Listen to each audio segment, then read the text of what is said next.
World in Motion, how New Order's classic football song scored a winner. Catchy, well-crafted and credible, World in Motion saw New Order collaborate with the 1990 England squad, yielding an unlikely number one.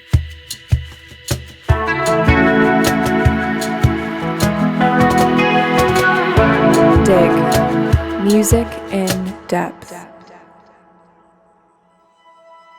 As Metallica's partnership with Lou Reed or Kylie Minogue's liaison with Nick Cave and the Bad Seeds have proved, rock and pop can sire some truly unlikely collaborations. However, when New Order announced they were teaming up with the England national football squad to record 1990's official England World Cup song, World in Motion, it raised more than a few eyebrows. It's important to put this in context. In the late 80s, New Order were known as the band who rose from the ashes of austere post-punk's Joy Division and reinvented themselves as chart-friendly synth-pop pioneers. Indeed, as the country was gearing up for Italia 90, New Order were at the very peak of their artistic credibility. Tapping into on-trend sounds of Ibiza and acid house, their latest album, Technique, had topped the UK charts, and the band was seen as godfathers of the indie dance crossover scene, which was turning fellow Mancunians, the Stone Roses and Happy Mondays, into superstars.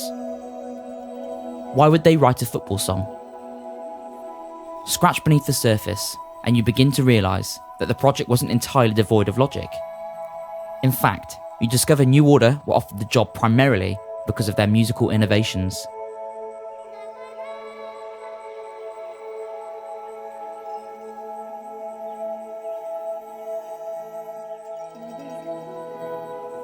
In the late 80s, the UK Football Association's press officer was David Bloomfield, and he was acutely aware that the game needed an injection of credibility.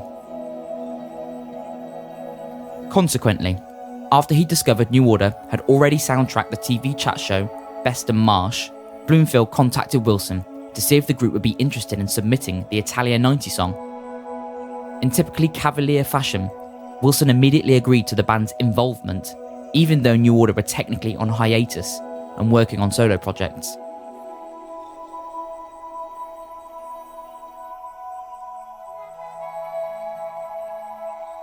Calling it a great compliment to be asked, Peter Hook told Manchester Evening News, "The great thing about New Order is we always used to do things for devilment. If there was something we shouldn't do, we would do it. We flew in the face of doing anything normal, and it was a great trait. So we said yes. And of course, we were then absolutely terrified as we didn't know what to do." For lesser groups, football songs were often tantamount to career suicide. The 80s alone had yielded wince-worthy anthems such as Chas and Dave's Tottenham Hotspur FC song, Ozzy's Dream, and the execrable All the Way, which trundled off the stock Aitken Waterman conveyor belt to accompany England's disastrous Euro '88 campaign. As Stephen Morris dryly observed in his memoir, Fast Forward, the football song at that time was widely held to be a new low in the already subterranean genre of the novelty record. Nonetheless, New Order wouldn't be deterred. They had a head start in creating World in Motion, as they redeployed Morris and Gillian Gilbert's instrumental theme tune for UK TV's current affairs programme, Reportage, as the bedrock, but then added it significantly, with Bernard Sumner composing a whole new section in addition to the song's lyric. The band then turned to another collaborator, actor, comedian, and soccer aficionado, Keith Allen, to concoct the song's mid-section rap.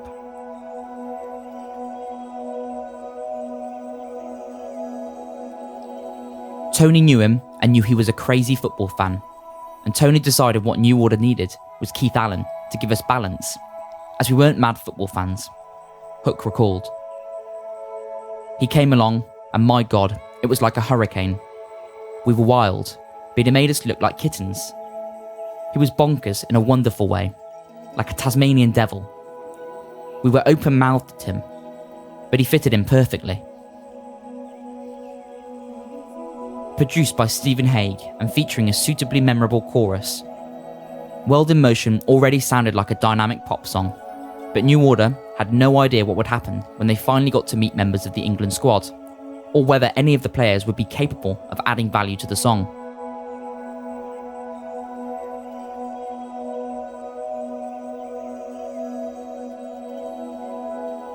After much persuasion from Tony Wilson, around half a dozen members of the team, Peter Beardsley, Paul Gascoigne, Chris Waddle, Steve McCon, Des Walker, and John Barnes, showed up for a session with New Order at Jimmy Page's Berkshire studio.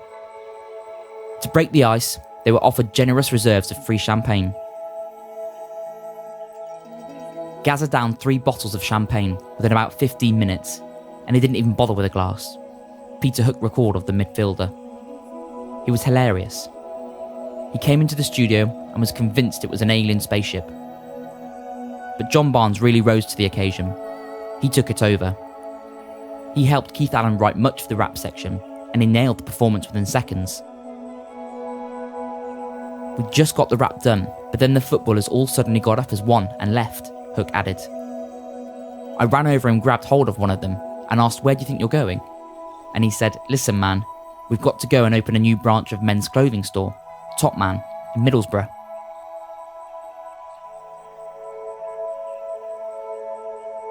New Order lost out to the clothing chain on that day, but they'd already got what they needed. With the addition of a few strategic football-related samples, including a re-recorded version of commentator Kenneth Wolstenstone's famous "They Think It's All Over" quote from the end of the 1966 World Cup final, when England beat West Germany to take home the trophy. World in Motion was all set for release on the 21st of May, 1990. Credited to England New Order and accompanied by a memorable video prominently featuring John Barnes, the song struck a nerve with the public and raced up the charts. Knocking Adamski's Killer from the top spot, it rewarded New Order with a UK number 1, and they achieved it without sacrificing a shred of credibility. Sadly, England didn't quite go all the way at Italia 90, as they agonisingly lost out to West Germany on penalties in the semi-finals. Partly due to the World in Motion, though British football's public image improved throughout the 90s, with influential England FC representative, sports entrepreneur John Smith subsequently admitting that the song was probably the forerunner of everything good about English football in the 90s and 2000s. If it hadn't been for World in Motion, you wouldn't have had good later football songs like 3 Lions, Peter Hook told BBC in 2020. In a funny way, it actually brought us together, because we hadn't had a great time doing Technique. We were basically splitting up before then, but then we came back together to do the song. For us and for Manchester, World in Motion was a real coup.